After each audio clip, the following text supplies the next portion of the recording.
Friends, welcome to साइनोट learn channel.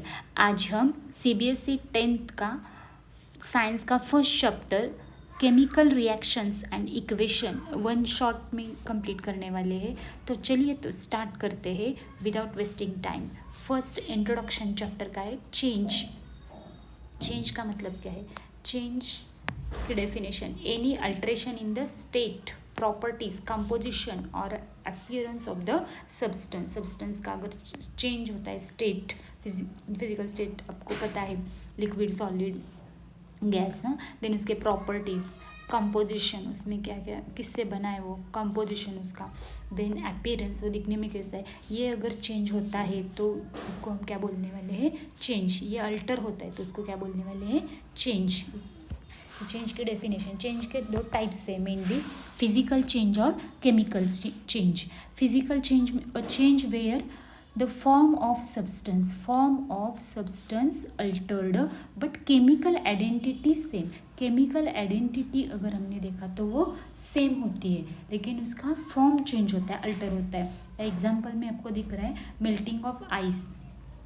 Ice को अगर हमने मेल्ट किया तो उसका क्या होने वाला है? लिक्विड वाटर मिलता है। और फिर अगेन अगर इसको हमने फ्रीज किया वाटर को तो अगेन हमें क्या मिलता है? ओरिजिनल आइस क्यूब्स मिल सकते हैं। मतलब सिर्फ उसका फॉर्म अल्टर हो रहा है सॉलिड से लिक्विड, लेकिन एक्चुअल उसका कंपोजिशन H2 है, वो H2 ही है। उसके प्रॉपर्टी जो है फिजिकली, उसके केमिकल प्रॉपर्टी जो है वो सेम ही है। मतलब इस यहाँ कंपोजिशन चेंज नहीं होता, केमिकल प्रॉपर्टी उसकी चेंज नहीं होती। H2 है, वो H2 आइस में भी है और लिक्विड में भी है। मतलब ये क्या है? फिजिकल चेंज है। और यहाँ रिटर्न हम जा सकते हैं, लिक्विड से अगेन हम सॉलिड में जा सकते हैं, ओरिजिनल रिएक्टेंट में जा सकते हैं। मतलब ये रिटर्न जा सकते, तो उसको क्या बोलने वाले हैं? Physical change. Other example, tearing of paper. Paper tear करने से पेपर के जो कुछ पीसेस होंगे, वो पेपर के टुकड़े जो होंगे वो भी क्या होंगे? पेपर जैसी प्रॉपर्टी होगी। उसकी प्रॉपर्टी तो चेंज नहीं होने वाली है ना, वही रहेगी। केमिकली वो पेपर का टुकड़ा हो गया, पेपर सेम ही होगा। सो ये भी क्या है? फिजिकल चेंज है। Then chemical change. Chemical change का मतलब क्या है? तो change that result in the formation of one or more new substance with new properties. New substance form होता है, ये सबसे इंपॉर्टेंट है। और उसके प्रॉपर्टी, न्यू सब्सटेंस अगर होगा तो प्रॉपर्टी भी क्या होगी उसकी? न्यू। मतलब यहाँ क्या होगा? एक बार बनने से, प्रोडक्ट बनने से वो रिटर्न हम रिएक्टेंट में नहीं जा सकते। इधर हमने जैसे लिक्विड का अगेन आइस क्यूब में जा सकते हैं, लेकिन यहाँ एक बार लोहे को अगर रस्टिंग ऑफ आयरन होगा, लोहे को जंग लग जाएगा तो फिर अगेन हम ओरिजिनल लोहे जैसा मिल नहीं सकता। एक्चुअली एक न्यू प्रोडक्ट फॉर्म होता है ना, रस्टिंग ऑफ आयरन। कुकिंग, एक बार न्यू फूड आपके घर में मम्मी बनाती है ना, वो फूड बनने के बाद अगेन वो ओरिजिनल में नहीं जा सकते ना, उसके टेस्ट तो कुछ अलग ही होती है ना। न्यू सब्सटेंस फॉर्म होता है, मतलब cooking of food is again one of the chemical change. Burning stick को हमने अगर बर्न किया तो क्या होगा? जलने के बाद एक न्यू ब्लैक कलर का स्मोक आएगा, न्यू सब्सटेंस फॉर्म होता है। मतलब ये भी केमिकल चेंज है। केमिकल सब्सटेंस रिटर्न नहीं जा सकते हम न्यू सब्सटेंस फॉर्म होने के कारण। मतलब यहाँ क्या होता है? New properties, new substance form होता है और बैक टू ओरिजिनल कंपाउंड हम नहीं जा सकते। ये केमिकल चेंज होगा, ये परमानेंट होगा chemical change. Then next slide में हम देखने वाले द पॉइंट ऑफ रिटर्न। हाँ, वही पॉइंट है, एक्सप्लेन किया है। यहाँ फिजिकल चेंज में क्या होते हैं? रिटर्न जा सकते हैं। वाटर, आइस क्यूब का क्या होने वाला है? वाटर, और वाटर का अगेन क्या होने वाला है? आइस क्यूब फ्रीज करने के बाद। मतलब ये रिटर्न जा सकते। लेकिन एक बार अगर आपने अंडे का ऑमलेट कर दिया तो ऑमलेट से फिर हम अंडा नहीं मिल सकते, अंडा में नहीं मिल सकता। मतलब ये क्या है? Chemical change. The physical change alter state but substance remains identical. यहाँ H2 है तो वाटर में H2 है तो आइस क्यूब में भी H2 ही है। मतलब वो केमिकली सेम ही है। Chemical reaction permanent transformation. यहाँ क्या होता है? न्यू सब्सटेंस फॉर्म होता है केमिकल सब्सटेंस में, वो परमानेंट ट्रांसफॉर्मेशन होता है। Bond breaks, atoms rearrange. New substance form होते वक्त कुछ बॉन्ड्स ब्रेक होते हैं, कुछ न्यू फॉर्म होते हैं, रीअरेंज होते हैं, and entirely new substance and new properties born होते हैं। So no return, chemical change में हम रिटर्न नहीं जा सकते। एक बार न्यू प्रोडक्ट फॉर्म हो गया तो हो गया। Then next 5 clues of chemical transformation. Chemical reaction identify करने के लिए कुछ क्लूज है। उसमें फर्स्ट है change in colour, evolution of gas evolve हो सकता है। Then change in temperature, change in state, formation of precipitate यहाँ आपको दिख रहा है, पीपीटी दिख रही है, प्रिसिपिटेट फॉर्म हो सकता है। ये क्लूज है केमिकल रिएक्शन। ये अगर चेंज दिखता है रिएक्शन में तो हम क्या समझने वाले, ये केमिकल ट्रांसफॉर्मेशन है। Then in language of chemistry chemical change यहाँ दिख रहा है आपको। मैग्नीशियम रिबन, मैग्नीशियम रिबन को अगर हम एयर में उसको बर्न किया तो क्या मिलेगा आपको, मैग्नीशियम ऑक्साइड मिलने वाला है। मैग्नीशियम ऑक्साइड और ये मैग्नीशियम, ये दोनों अलग दिख रहे हैं। यहाँ MgO मिल रहा है प्रोडक्ट और यहाँ सिर्फ MgA, मतलब प्रोडक्ट में क्या होगा, newly created substance, new substance होने वाला है। यहाँ आपको जो दिख रहा है इसमें एक ज़्यादा ऑक्सीजन दिख रहा है, यहाँ ऑक्सीजन नहीं होगा, Mg सिर्फ हो, Mg से MgO फॉर्म होगा और हीट यहाँ रिलीज हो रही है, मतलब यहाँ क्या हो रहा है, तो न्यू सब्सटेंस फॉर्म होने का मतलब ये क्या है, ये रिएक्शन एक केमिकल चेंज है। Then unbreakable rule of universe का एक रूल है, उसी को हम क्या बोलते हैं, law of conservation of mass. हमने ये 9th में भी पढ़ा है। तो atoms can neither created nor destroyed, कभी भी टोटल यूनिवर्स का जो मास होता है वो सेम ही रहता है। अगर यहाँ हमने इसमें देखा तो ये प्रोडक्ट रिएक्टेंट का मास जितना है उतना ही प्रोडक्ट का मास चाहिए, अगर कम ज़्यादा है मतलब ये इम्बैलेंस्ड है और ये इम्पॉसिबल है, ये पॉसिबल ही नहीं है रिएक्शन। ऑलवेज यूनिवर्स में रिएक्शन क्या होगी, बैलेंस में ही होगी। रिएक्टेंट जितना है उतना ही प्रोडक्ट का मास होना ज़रूरी है, ये इम्बैलेंस होगा और ये पॉसिबल ही नहीं है। यहाँ आपको 1 आयरन दिख रहा है या आयरन 3 दिख रहे हैं, मतलब यहाँ मास ज़्यादा दिख रहा है इसकी तरफ और यहाँ रिएक्टेंट की तरफ मास कम दिख रहा है और ये रिएक्शन पॉसिबल नहीं है। तो यूनिवर्स का रूल ही है, मास of atom can neither created nor destroyed. The law of conservation of mass dictates that the atom can neither created nor destroyed. Okay, तो an imbalanced equation is scientifically impossibility. Imbalance नहीं हो सकता equation, balance ही हो सकता है। तो balancing scale, अब हम बैलेंसिंग के कुछ स्टेप्स आपके बुक में दिए है, उसका शॉर्ट में हम देखने वाले हैं यहाँ। तो यहाँ आपको स्टेप फर्स्ट में दिख रहा है इम्बैलेंस्ड इक्वेशन, जो कुछ आयरन अगर रिएक्ट होगा H2O के साथ तो हमें क्या मिलने वाला है, आयरन ऑक्साइड, ये Fe3O4 और H2। अगर इसको बैलेंस करने के लिए हमने देखा तो आयरन फर्स्ट देखते हैं। अगर आयरन रिएक्टेंट के साइड देखा हमने आयरन को तो सिर्फ उसके आगे कुछ नहीं, मतलब 1 ही आयरन है। और अगर प्रोडक्ट में देखा तो आयरन Fe को देखा तो 3 है प्रोडक्ट में, मतलब ये दोनों इम्बैलेंस दिख रहे हैं, यहाँ 1 है और यहाँ 3 है। अगेन अगर हाइड्रोजन को देखा तो रिएक्टेंट में हाइड्रोजन कितने हैं, 2 है, और हाइड्रोजन और प्रोडक्ट में कितने हैं हाइड्रोजन, यहाँ प्रोडक्ट में 2 है, मतलब हाइड्रोजन तो बैलेंस दिख रहे हैं, प्रोडक्ट में भी 2 दिख रहे हैं और रिएक्टेंट में भी। देन ऑक्सीजन को अगर हमने देखा तो ऑक्सीजन रिएक्टेंट में 1 दिख रहा है और प्रोडक्ट में 4 दिख रहे हैं, मतलब आयरन के केस में Fe के केस में और ऑक्सीजन के केस में हमें इम्बैलेंस दिख रहा है। तो हमें इक्वेशन बैलेंस करने के लिए हम क्या करने वाले, स्टेप सेकेंड में टारगेटिंग द लार्जेस्ट, कौन सा भी मॉलिक्यूल ले सकते हैं, लेकिन अगर कंसिडर अपने लार्जेस्ट मॉलिक्यूल किया तो लार्जेस्ट क्या है इसमें, आयरन को बैलेंस करके देखते हैं।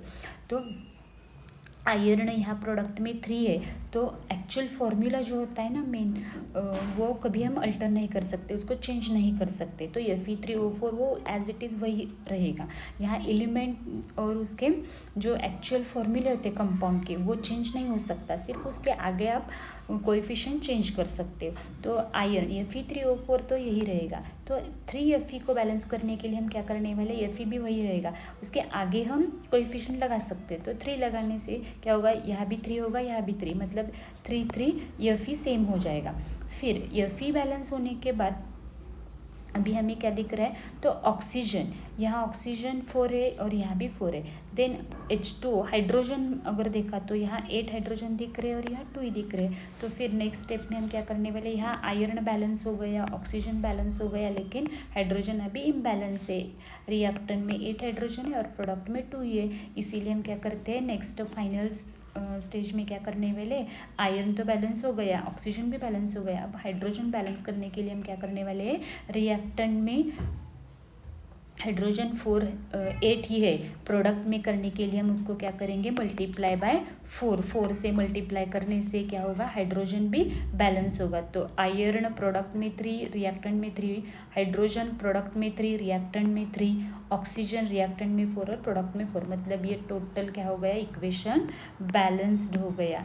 इस प्रकार हम इक्वेशन बैलेंस कर सकते हैं, बहुत ही सिंपल है। देन नेक्स्ट रिएक्शन के इस चैप्टर में सबसे important types of reactions, total chemical reactions कितने टाइप के हैं, तो 5 मेन टाइप्स। उसमें फर्स्ट टाइप है कॉम्बिनेशन रिएक्शन। कॉम्बिनेशन मतलब कंबाइन, नाम से ही पता चल रहा है। यह आपको दिख रहा है रिएक्शन में ए और बी, जनरल लिया है हमने, ए और बी दोनों कंबाइन होने के बाद क्या होगा, ए बी फॉर्म होगा, 2 बिकम 1। यहाँ कंबाइन होने के बाद क्या होगा, ए अलग और बी अलग था, ये दोनों मिलके कंबाइन होने वाले हैं। तो इसी को हम क्या बोलते हैं, कॉम्बिनेशन रिएक्शन। कॉम्बिनेशन रिएक्शन का एग्जाम्पल अगर हमने देखा तो calcium oxide quick lime CaO + CO2 is equal to CaCO3, ये हम ले सकते हैं combination reaction. Then decomposition, decompose मतलब क्या होगा, डी मतलब ब्रेकिंग, ब्रेक डाउन होगा। यहाँ ए और बी दोनों कंबाइन दिख रहे, इन दोनों को ब्रेक करना, ए को अलग और बी को अलग, इसको क्या हम बोलेंगे, हम डिकम्पोजिशन। 1 ब्रेक्स इनटू मेनी, यहाँ 2 में होगा, अगर कहीं रिएक्शन होगी तो ज़्यादा भी हो सकता है ब्रेक डाउन। तो यहाँ क्या होगा, डिकम्पोजिशन में ब्रेकिंग होगा। फिर उसके बाद थर्ड डिस्प्लेसमेंट। डिस्प्लेसमेंट में क्या दिख रहा है आपको, तो C + AB, यहाँ AB जो है इसमें अगर C की रिएक्टिविटी ज़्यादा होगी A से, तो ये क्या करेगा, A सेपरेट हो जाएगा और C उसको रिप्लेस करेगा और C वहाँ डिस्प्लेस करेगा और C और B कंबाइन हो जाएंगे और ए एक अलग हो जाएगा। मतलब डिस्प्लेसमेंट, इसकी पोजीशन डिस्प्लेस कर रहा है, उसकी प्लेसमेंट चेंज हो रही है, किसकी, ए अलग हो रहा है और सी और बी कंबाइन हो गए। स्ट्रॉन्गर एलिमेंट टेक्स ओवर, यहाँ सी की स्ट्रेंथ रिएक्टिविटी ज़्यादा है ए से, सो ए की रिएक्टिविटी ज़्यादा होने से, सॉरी सी की रिएक्टिविटी ज़्यादा होने से वो ए को क्या करेगा, डिस्प्लेस करेगा और रिएक्शन क्या होगा, सी और बी कंबाइन होंगे। इसको हम क्या बोलेंगे, डिस्प्लेसमेंट, प्लेस चेंज हो रही है। देन फोर्थ डबल डिस्प्लेसमेंट, मतलब डबल प्लेस चेंज होने वाली है। यहाँ सिंगल एक की हुई थी, सी की चेंज हो गई बी के साथ और ए अलग हो गया, लेकिन यहाँ क्या होगा, इंटरचेंज, जो कुछ आपको दोनों दिख रहे ए बी और सी डी, ये दोनों के पार्टनर जो है वो दोनों भी चेंज होने वाले हैं, डिस्प्लेस होने वाले। ए के साथ बी है रिएक्टेंट में और प्रोडक्ट में क्या हो गए, ए के साथ डी और सी के साथ डी था, वो क्या होगा, सी के साथ बी, मतलब पार्टनर स्वैप, पार्टनर चेंज हो रहे हैं दोनों के एट अ टाइम हो रहे हैं, इसीलिए उसको हम डबल डिस्प्लेसमेंट बोल रहे हैं। और last one is the redox. Redox reaction मतलब साइमल्टेनियस ऑक्सीडेशन एंड रिडक्शन। यहाँ ऑक्सीडेशन भी हो रहा है और रिडक्शन भी एक ही रिएक्शन में साइमल्टेनियसली हो रहा है। यहाँ इलेक्ट्रॉन दिख रहा है, loss of electron, electron loss मतलब ऑक्सीडेशन, और गेन ऑफ इलेक्ट्रॉन मतलब रिडक्शन। ऑक्सीडेशन मतलब लॉस ऑफ इलेक्ट्रॉन और एडिशन ऑफ ऑक्सीजन भी बोल सकते हैं, एडिशन ऑफ ऑक्सीजन। ऑक्सीजन अगर ऐड किया तो भी उसे ऑक्सीडेशन बोल सकते हो आप।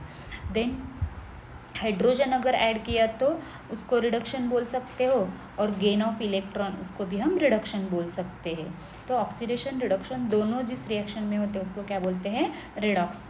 Then next term combination. First term all reaction 1 by 1 देखने वाले हैं। तो यहाँ आपको कॉम्बिनेशन दिख रहा है, combination reaction 2 become 1। Combination reaction क्या होंगे, दो रिएक्टेंट कंबाइन होंगे, वन प्रोडक्ट फॉर्म होगा. Two or more substance merge and to form the single new product. Two or more substance merge and to form the single new product. Okay, example when quicklime, यहाँ आपको दिख रहा है एक dish दिख रहा है और पेटी डिश, और उसमें आपको दिख रहा है कि कैल्शियम ऑक्साइड है, क्विक लाइम वाइट कलर का दिख रहा है कैल्शियम ऑक्साइड क्विक लाइम. उसमें अगर हमने वाटर डाला तो इट रिएक्ट वायलेंटली, ज़्यादा विगरस रिएक्शन है, स्ट्रॉन्ग रिएक्शन है, और उससे क्या फॉर्म होगा, स्लेक्ड लाइम फॉर्म होगा. This reaction releases so much energy that construction workers can feel the heat radiating from the mixing bucket. यहाँ आपको दिख भी रहा है कंस्ट्रक्शन वर्कर, जहाँ सीमेंट में भी ये कैल्शियम क्विक लाइम होता है, आपको पता है. यहाँ दिख रहा है आपको ये reaction, combination reaction CaO quick lime मतलब कैल्शियम ऑक्साइड. ये रिएक्ट होने वाला है वाटर के साथ. उसमें अगर हमने वाटर डाला, H2O डाला, तो क्या होगा, उसे calcium hydroxide CaOH twice form होगा. कैल्शियम हाइड्रोक्साइड को हम क्या बोलते हैं, स्लेक्ड लाइम, स्लेक्ड लाइम. और इस रिएक्शन में आपको वेपर्स दिख रहे ऊपर जाते वक्त, मतलब हीट यहाँ क्या हो रही है, रिलीज़ हो रही है. हीट रिलीज़ मतलब ये रिएक्शन किस टाइप की है, हीट रिलीज़ मतलब एक्सोथर्मिक, हीट यहाँ बाहर जा रही है, एक्सोथर्मिक रिएक्शन है ये. Combination reactions are the exothermic reactions. Okay, then next decomposition. Next type है केमिकल रिएक्शन का decomposition. One breaks into many. एक सिंगल रिएक्टेंट के ब्रेक होने के बाद उसके ज़्यादा पार्ट्स हो जाते हैं, उसको हम क्या होते हैं, ब्रेकिंग होता है, उसी को क्या बोलते हैं, decomposition. Molecule rarely break apart on their own, it require. अभी ब्रेक होने के लिए किसकी ज़रूरत होती है, तो थर्मल एनर्जी की, हीट की ज़रूरत होती है, तो उसको हम थर्मल रिएक्शन बोलते हैं. एक्सोथर्मिक लाइक अभी बोला हमने, एक्सोथर्मिक एंडोथर्मिक मतलब हीट के प्रेजेंस में अगर होता है तो उसे थर्मल बोलते हैं. देन इलेक्ट्रिसिटी के प्रेजेंस में होगा तो इलेक्ट्रोलाइटिक बोलते हैं, और अगर लाइट के प्रेजेंस में होता है तो उसको क्या बोलते हैं, फोटोलाइटिक. ये आपको एग्जाम्पल भी दिख रहे हैं, थर्मल रिएक्शन, फोटोलाइटिक रिएक्शन और इलेक्ट्रोलाइटिक रिएक्शन के एग्जाम्पल आपको दिख रहे हैं. ओके, थर्मल का एग्जाम्पल है iron sulphate, FeSO4 gives Fe2O3 plus SO2 and SO3. यहाँ ब्रेक डाउन हो गया है, एक ही रिएक्टेंट है और उस रिएक्टेंट का आपको प्रोडक्ट फॉर्म हो रहे हैं, और 2 और 3 फॉर्म दिख रहे हैं उसके. हम Fe2O3 SO2 एंड SO3 मतलब एक ही रिएक्टेंट के 3 प्रोडक्ट दिख रहे हैं आपको, मतलब ये क्या हो गया है, पार्ट्स में डिवाइड हो गया है, मतलब ब्रेक हो गया है, डिकम्पोज. डी मतलब ब्रेक. देन इलेक्ट्रोलाइटिक, यहाँ भी आपको दिख रहा है ट्वाइस H2O को ब्रेक डाउन होके क्या होगा, H2 और O2. AgBr सिल्वर ब्रोमाइड का क्या होगा, सिल्वर और ब्रोमीन में हो रहा है. तो डिकम्पोजिशन का मतलब ब्रेक डाउन, 1 से 2 और 3 प्रोडक्ट हमें मिल रहे हैं. देन नेक्स्ट है डिस्प्लेसमेंट रिएक्शन. अभी डिस्प्लेसमेंट रिएक्शन देखिए, आप डिस्प्लेस होने वाला है, क्या हो रहा है, इस यहाँ आपको बीकर में भी दिख रहा है पिक्चर. यहाँ हमने एक फर्स्ट बीकर में क्या लिया है, कॉपर सल्फेट लिया है, कॉपर सल्फेट ब्लू कलर का होता है, और उसमें हमने आयरन नेल रखा है, आयरन नेल है ये. और ये अभी इसका कलर अगर दिखा तो आपको वाइटिश एकदम सिल्वरी चमक रहा है, लेकिन आफ्टर 20 मिनट्स अगर आपने देखा तो ये सोल्यूशन का कलर जो दिख रहा है वो पेल ग्रीन दिख रहा है, पेल हो गया, उसका ब्लू कलर जो है वो चेंज हो गया और पेल ग्रीन कलर दिख रहा है. और क्या हो गया, इसमें ये नेल जो है, नेल यहाँ पॉलिश्ड नेल है जो सिल्वरी कलर का दिख रहा है, लेकिन यहाँ अगर हमने देखा तो वो ज़्यादा ब्राउन कलर का दिख रहा है, ब्राउन रेसिड्यू दिख रहा है. ये चेंज किससे हो गया, तो कॉपर सल्फेट में आयरन मिक्स होने के बाद, नेल की रिएक्शन होने के बाद क्या होगा, वो आयरन कॉपर को डिस्प्लेस करेगा, बिकॉज आयरन क्या है, कॉपर से ज़्यादा रिएक्टिव है, इसीलिए वो कॉपर को रिप्लेस करेगा, डिस्प्लेस करेगा. और क्या फॉर्म होगा, कॉपर सल्फेट का क्या होगा कन्वर्जन, आयरन सल्फेट FeSO4 में कन्वर्जन होगा. यहाँ डिस्प्लेस हो गया है, आयरन कॉपर डिस्प्लेस हो गया और उसकी जगह कौन आ गया, Fe।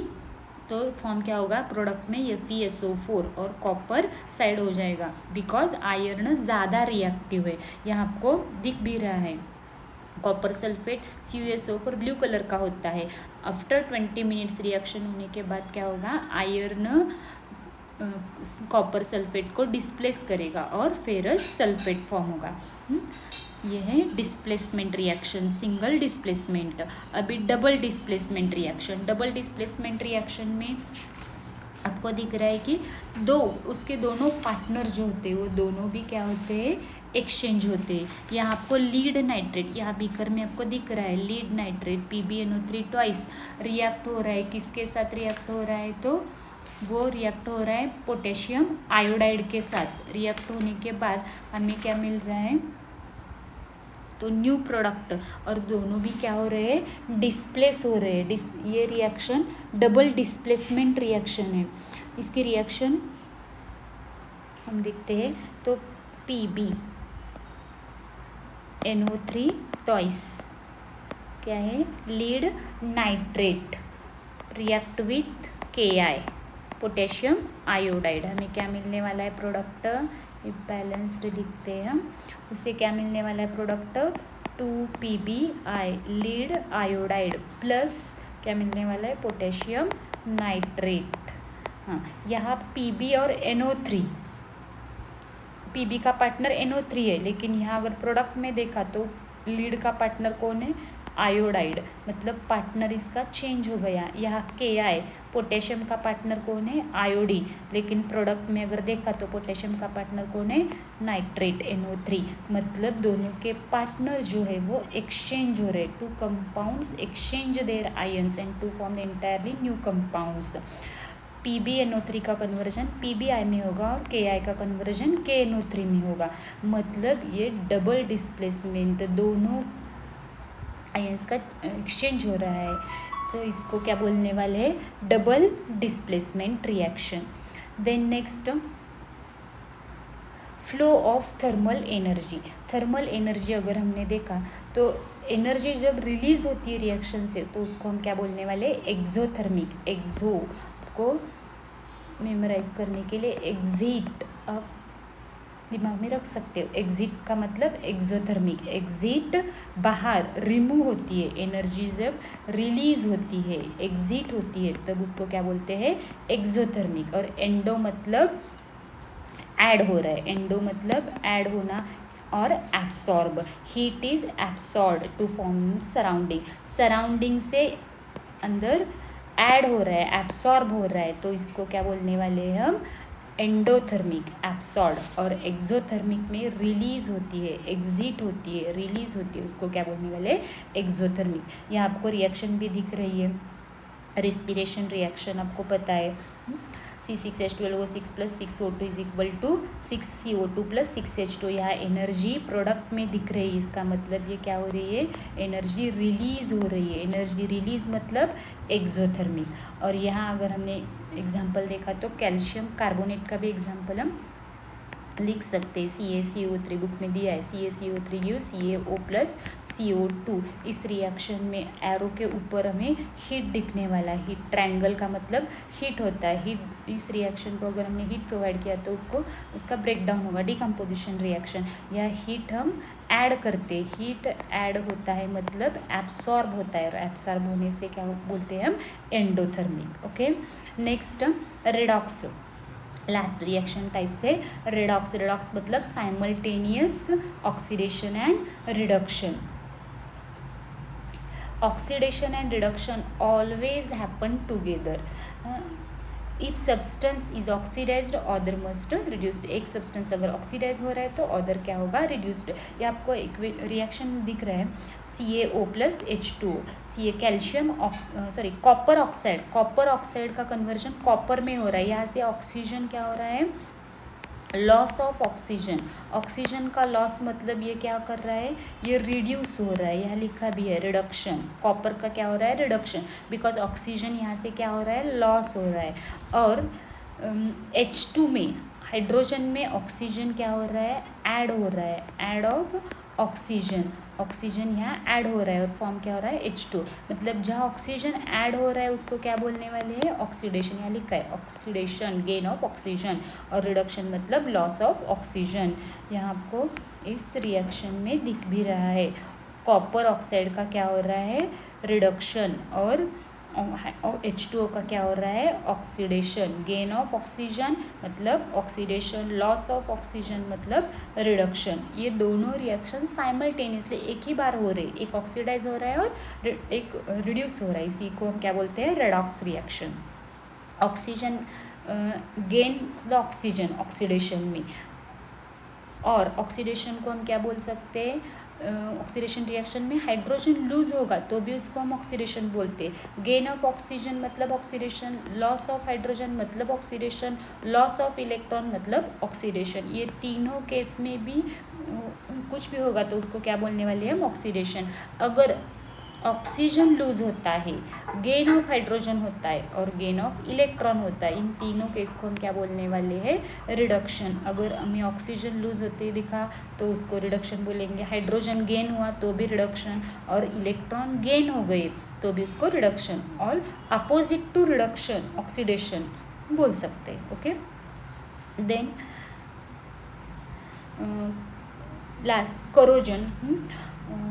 करोजन में आपको यह रिएक्शन दिख रहा है, ये ऑक्सीडेशन रिडक्शन टाइप का एग्जाम्पल है, या आयरन, रस्टिंग ऑफ आयरन इसका एग्जाम्पल बोल सकते हैं। Iron in presence of air उसका क्या होगा FeOH ट्वाइस, और अगेन उसका चेंज होने के बाद रस्ट फॉर्म होगा, यहाँ आपको इसका फॉर्मूला भी दिख रहा है। और लास्ट ऑक्सीडेशन का एवरीडे लाइफ में क्या होता है change. Have you observe the effect of oxidation reaction in everyday life, उसका एक बेस्ट एग्जांपल है rancidity.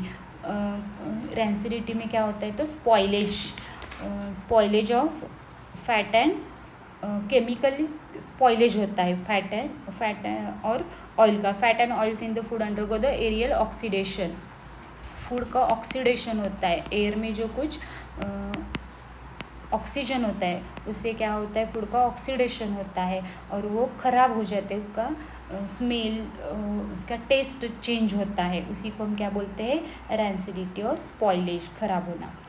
Fat and oils food undergo aerial oxidation when left in the open breaking down into the aldehydes and ketones and this cause the sour taste foul odour known as a rancidity, उसी को हम क्या बोलते हैं rancidity. यहाँ आपको definition भी दिख रही है, उसी को हम क्या बोलते हैं रैंसिडिटी।